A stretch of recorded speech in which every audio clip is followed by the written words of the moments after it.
I do this to my students as well. I make them do these Pachakacha presentations, and it's great for keeping it to a certain amount. I love it for them, but then when you're doing them, you realize the constraints that you're under. So here we go. Over the Christmas holiday, my family and I watched several different movie adaptations of A Christmas Carol by Charles Dickens. We saw a variety of ghosts relating to the past, the present, and the future. Although my presentation may be a bit scary, it will not focus on ghosts. It will, however, include a look at the past, present, and future patterns of Christian missions. Specifically, we'll be looking at 3 waves of globalization, which have been accompanied by 3 waves of mission. I'll then offer 10 missional patterns that are surfacing in the current 3rd wave of missions. The first wave of globalization was made possible through the advances in the design of sailing ships and in the invention of nautical and astronomical devices such as a compass and astrolabe that allowed seafarers to determine their location on the high seas. Led initially by the Portuguese and Spanish, and then followed by the French, Dutch, and English, these early explorers ventured to Africa, the Americas, and Southeast Asia. Devoted missionaries accompanied them, delivering the first word about Christianity in these different regions of the world. The invention of the steamship contributed significantly to the second wave of globalization, helping European countries build colonial empires. The steamship also made distant lands more accessible to missionaries who were supported through foreign mission societies. These early missionaries often made lifetime commitments to mission work in foreign countries. William Carey spent 41 years in India without a furlough.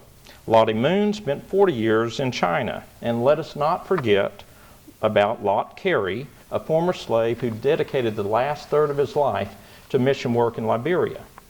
God blessed the work and ministry of these and many other missionaries to the point that the geographical center of Christianity shifted from Europe to the West and the West to the global South and East as the number of Christians increased in Africa and East Asia. The third wave of globalization began in the 1980s as airline travel became more affordable and communication changed dramatically, compressing both time and space. Global travel now takes just hours instead of weeks. Missionaries can now communicate instantaneously across the world. One of the effects of this has been the development of short-term missions.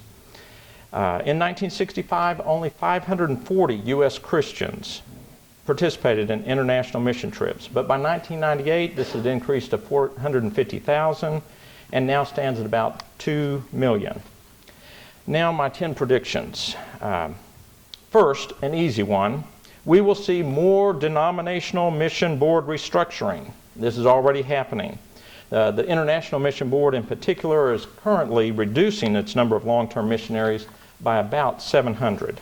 Second, churches will continue to become more directly involved in sending out not only short-term missionaries but also longer-term missionaries. The First Baptist Church in Arlington has been one of the forerunners in this movement with its Connexus network, which is now part of the Restore Hope organization. Third, more local international missions. With over 232 million migrants in the world, including 16.7 million refugees, we live in an age of unprecedented human mobility. Houston alone is now home to 145 different languages. Fourth, more multi-directional missions. Christian missionaries are now being sent to and from all areas of the world. The U.S. is still the number one or the largest missionary sending country, but it is also the number one receiving country with 32,400 commissioned Christian missionaries from other countries. Fifth, more church partnerships or twinning.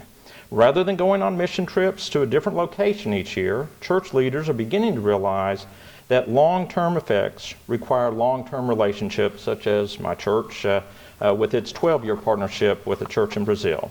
Sixth, more learning from one another. Simon Peter shared the gospel with Cornelius, the centurion, but he also learned an essential lesson from Cornelius. God's Spirit and the gospel were for all people, including those who were previously considered unclean. Seventh, more partner-funded missionaries.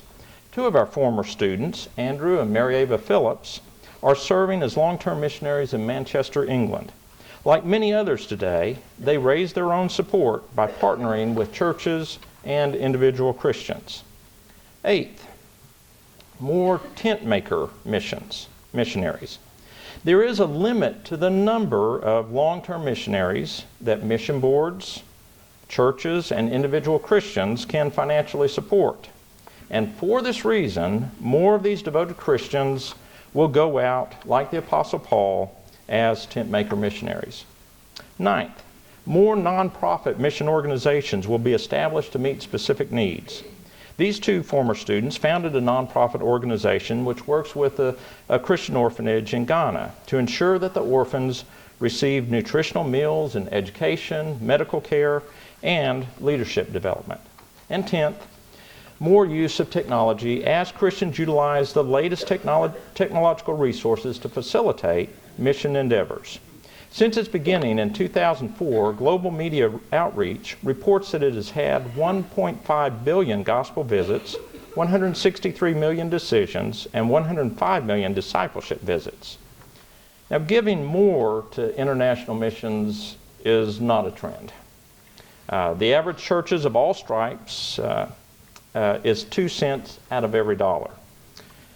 We profess to love our neighbors as we love ourselves, but our practice reflects that we love ourselves much more than our international neighbors. Nevertheless, just as Ebenezer Scrooge's future was open to change, my prayer is that in the future we will change and we'll do better, much, much better.